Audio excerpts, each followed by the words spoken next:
हम लोग पढ़ रहे हैं सम्राट अशोक के बारे में, जो मौर्य वंश के प्रमुख शासक हैं और भारत के महानतम शासकों में।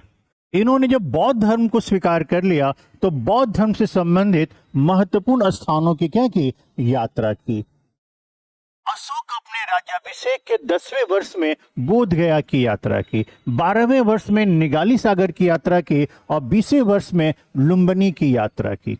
लुम्बिनी की यात्रा में उन्होंने वहां की लगान को या भूमि कर को घटा के 1/8 भाग कर दिया, जिसका उल्लेख रुमनदेही अभिलेख में क्या हुआ मिलता है।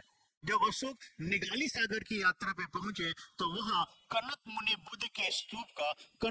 बुद्ध के स्तूप का क्या किया, संवर्धन किया। ये बहुत इंपॉर्टेंट है कि और सम्राट अशोक लुम्बिनी की यात्रा कब की, तो सम्राट अशोक ने लुम्बिनी की यात्रा कब की, अपने राजा बनने या राजाभिषेक के 20वें वर्ष में क्या हुआ, लुम्बिनी की यात्रा की। बोध गया की यात्रा कब की, तो अपने शासन के 10वें वर्ष में बोध गया की यात्रा की। और निगाली सागर की यात्रा कब की, 12वें वर्ष में की। निगाली सागर कहाँ है, नेपाल में, और वहां कनक मुनि बुद्ध स्तूप का संवर्धन करवाया। संवर्धन का मतलब निर्माण नहीं होता है, पहले से निर्मित था, फिर से सुंदर क्या हुआ, बढ़िया से बनवा दिया, कोई दिक्कत नहीं ना। तो ये टॉपिक बहुत ही इंपॉर्टेंट है, खास करके लुम्बिनी की यात्रा कब की, एग्जाम की दृष्टि से।